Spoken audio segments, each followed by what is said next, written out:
Kathy Press again, and I am back with my YouTube channel, Geriatric Care 1, and we are doing long distance care provision, a service that you can render as a geriatric care manager. And so, what do you do with a long distance care situation? You coach. You're a coach, which you are in many cases as a geriatric care manager. And so you're going to coach the long distance care provider to be able to handle their stress and burden, which is why I said in the last YouTube to, basically do a caregiver assessment if you can.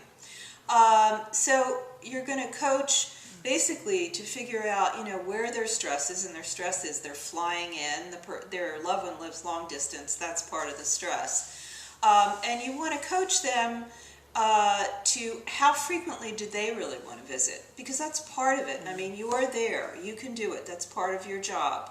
So how frequently, according to their stress, do they really want to visit, and help them make that decision. They still might want to come, but maybe they could just be family members, and that's really what you want to get it to, instead of running out, getting the groceries, taking mom to the doctor, etc., etc. And you want to have that agreed upon ahead of time. How frequently do you want to come in according to your stress? And they have to make that decision, not you. You're just a coach. And so then you got to help them figure out what's the purpose of their visit. How long should their visit be? Should they stay a week or two? Well, they don't need to anymore because of you, but they have to make that decision.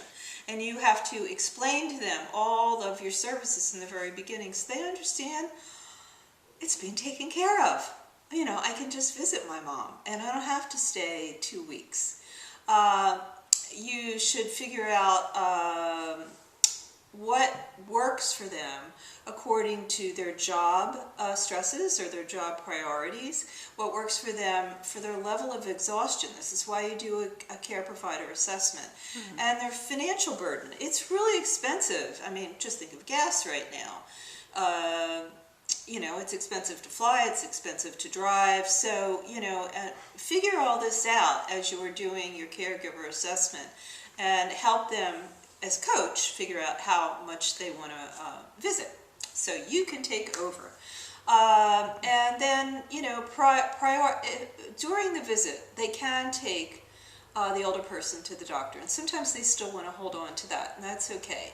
So before the visit, what they have to figure out is what is the most important thing about taking the older person to the doctor.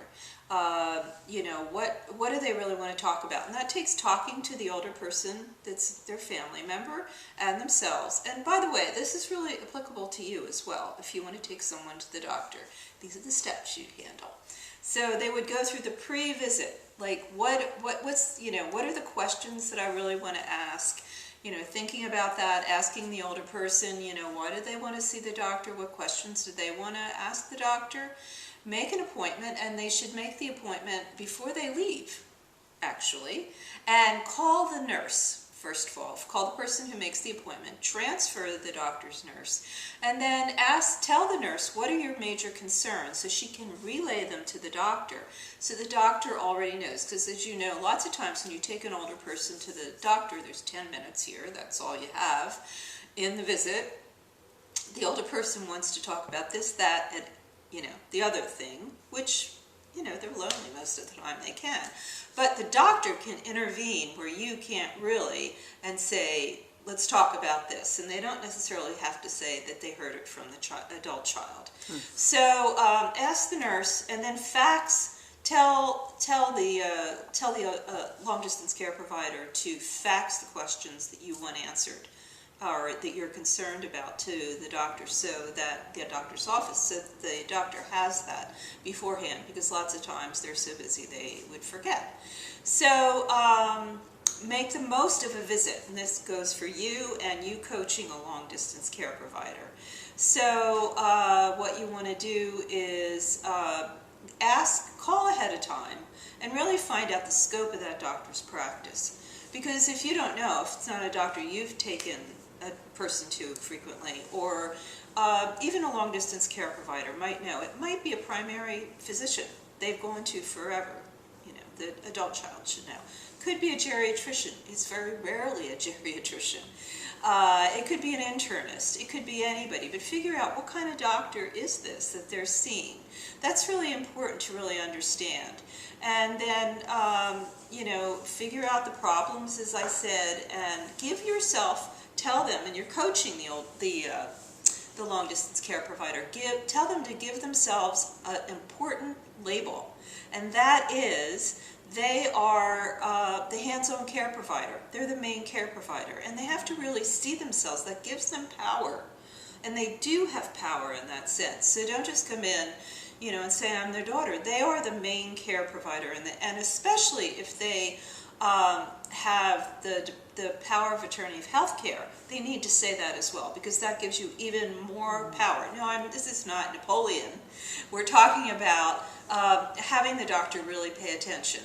And so to, you know, say that in a nice way, smile, and explain that. And then remember that you only have 10 minutes to talk about this. So really coach them to use those 10 minutes the best they can. And then after the visit, you want to be able to coach the long-distance care provider to go to the pharmacy, because pharmacists know much more about meds than, you know, doctors. Really, it used to be doctors had 6 months of pharmacology in medical school. They might have a little bit more, but, you know, their specialty is not that. So go pick up the meds. And then in CVS, you can actually just get in a line that says see the pharmacist, get in that line, go over the new med with the pharmacist and all the other meds. So coach the long-distance care provider to use that visit as best they can. And I will see you next time. And go to my website, kathykress.com, and I will see you at our next YouTube.